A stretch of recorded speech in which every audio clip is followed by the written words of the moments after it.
Welcome back.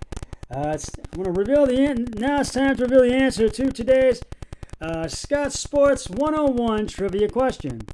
In the realm of coaching woes, the former Browns coach, this former Browns coach joined the New England Patriots after being fired and proceeded to win 6 Super Bowl titles, immortalizing himself as the greatest head coach of all time.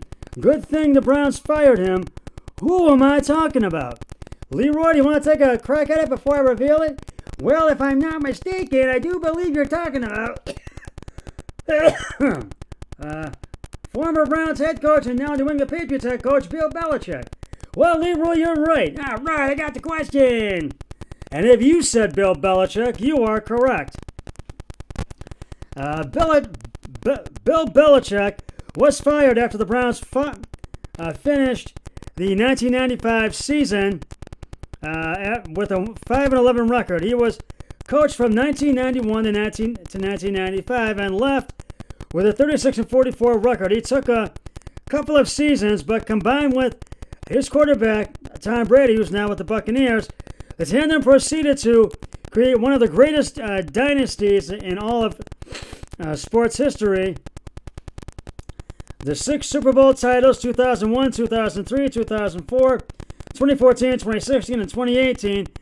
Of course, several former Browns pop up in the Super Bowl every year, so why not rub a little more salt in the wound with a fact like this?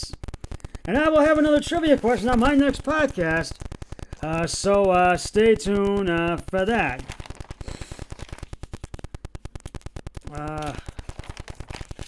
We're going to get to... Right now, I want to recap the game from Thursday night between the San Francisco 49ers and the Tennessee Titans. The Titans won 20-17, as I mentioned, and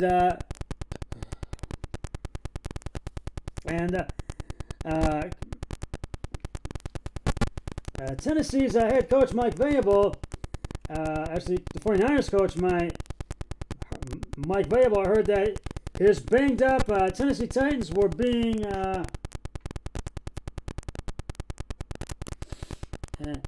Tennessee had rallied from 10 down at the half, but could not get over that hurdle to actually San Francisco rallied from 10 down at half. Yeah, his banged up Tennessee Titans were being written off after the left side of their offensive line ruled out a day before hosting the streaking San Francisco 49ers. Then they lost backup left tackle their backup left tackle to a positive COVID-19 test Thursday morning, forcing them to use their 52nd different starter and 80th player of the season. We are not dead yet, Vrabel said. Live and kicking Randy Bullock hosted a booted a 44-yard field goal with 4 seconds remaining, and the Titans rallied from a 10-point halftime deficit to beat the 49ers 20-17 Thursday night, which was the final Thursday night football game of the season. So I will not be having a Thursday night football podcast, pregame show or postgame show, so I'll go back to my regular podcast during the week. But I'll still have the weekend for the NFL and Sunday Night Football and Monday Night Football. And I'll have those ones, the night ones, for a couple of more weeks yet. The Titans now 10-5 are a win over a Colts loss away from clinching their second straight AFC South title, despite losing 3 of their past 4 games to drop from the AFC's top seed to the third. Indianapolis plays Arizona on Saturday. They're playing them right now. Tennessee moved into second in the AFC. Ryan Tannehill threw for just 40 yards in the first half, but finished with 209 yards and a touchdown for Tennessee. A.J. Brown caught 11 passes, 145 yards, hours after being activated off injured reserve, and his 18-yard TD catch gave Tennessee a 17-10 early lead in the fourth. But it was all on us, and we just had to make a play, Brown said. Then we had to make another play. That was the mindset. Just came out here and make plays, so that's what we did. The Titans also picked off 2 passes, sacked Jimmy Garoppolo twice, and forced the Niners to turn it over on downs once. San Francisco had one final chance. Garoppolo completed a 16-yard pass to Pro Bowl receiver Deebo Samuel, who fumbled, starting 3 laterals before Jayon Brown finally tackled Brandon Ayuk to end the game. And this was lost their second time in 7 games as they tried to hold on to a wildcard berth in the NFC. Their loss ensured a playoff berth for Dallas, who can clinch the NFC East with a win over Washington on Sunday Night Football, which is tomorrow. Garoppolo tied it with a 2-yard TD pass to Brandon Ayuk with 2:20 left. A score set up by a 56-yard catch and a run by Samuel down to the Tennessee 6. And this was the Niners' first loss after leading by 10 or more at halftime under coach Kyle Shanahan. They had been 18-0 in the regular season and in playoffs with those leads. They had not blown such a lead since Week 14 of 2018 to the Jets under Chip Kelly. And now 49ers really have to bounce back. But it was Tennessee who held on,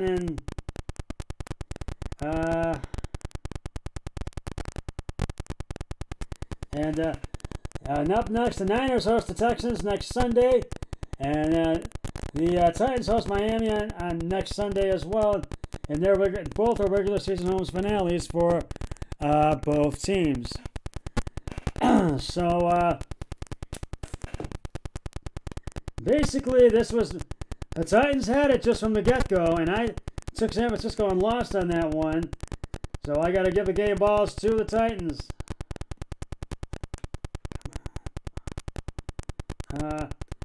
Ryan Tannehill, 22 of 29 carries and attempts, 200 yards, 1 touchdown.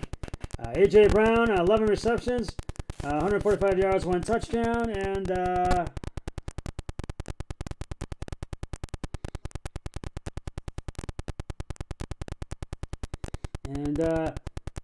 D'Onta Foreman,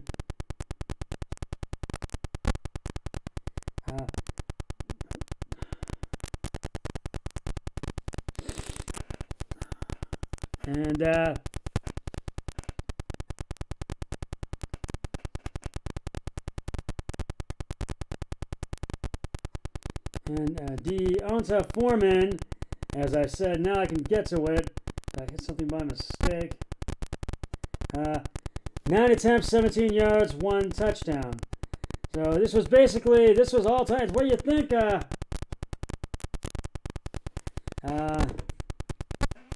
Leroy, what do you think? Well, I think this was a great game between the Titans and the 49ers, and I had a feeling I wanted the 49ers to win, but I had a feeling the Titans were going to take it. So I'm happy for the Titans. So that's great. So right now, the Indianapolis Colts are playing the Arizona Cardinals at University of Phoenix Stadium in Phoenix, Arizona, in Glendale, Arizona.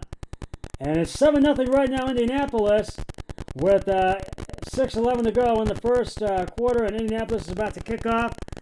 Right now, we're going to talk about the Cavs.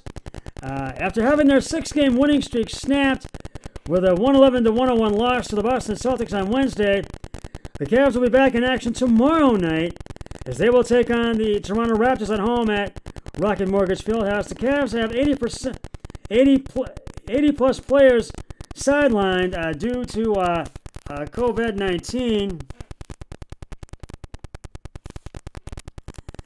Darius Garland has really stepped it up with several of his teammates battling COVID.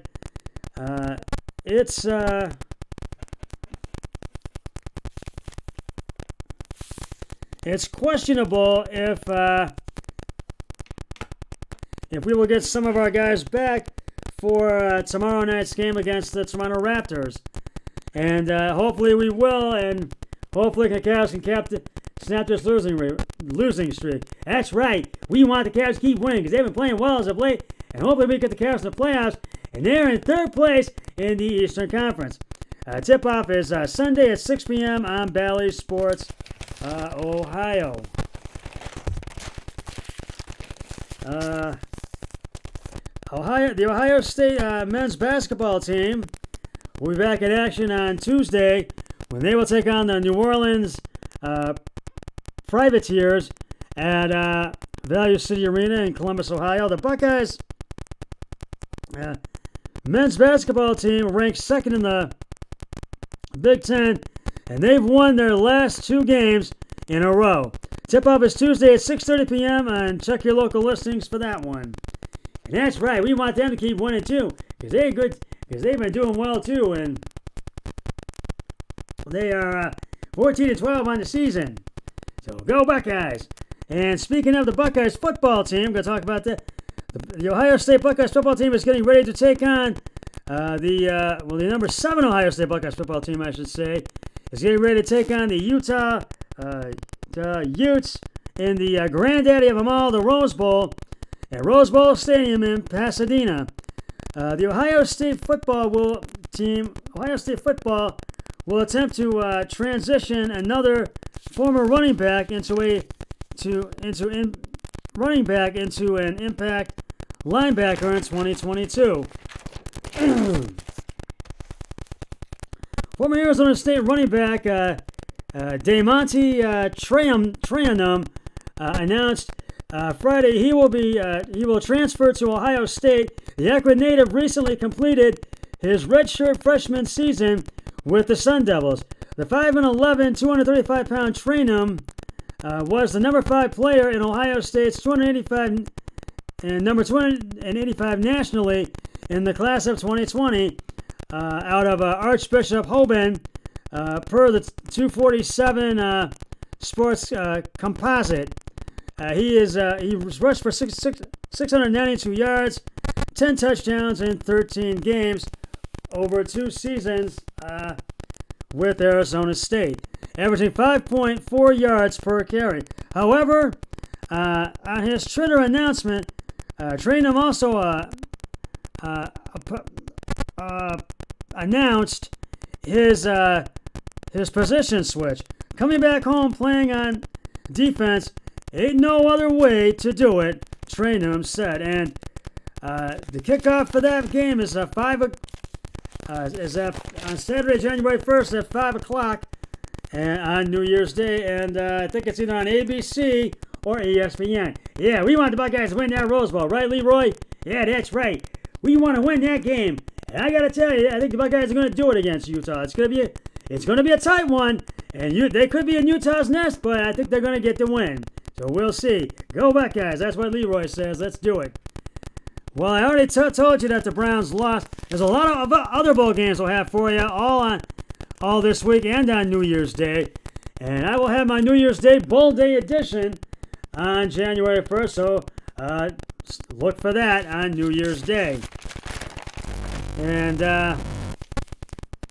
but all in all, this was not a good day for the Cleveland Browns. And the Browns lose 24-22. And will Baker Mayfield be a Brown after this season? It's a lot to be said, but it's a big question mark right now.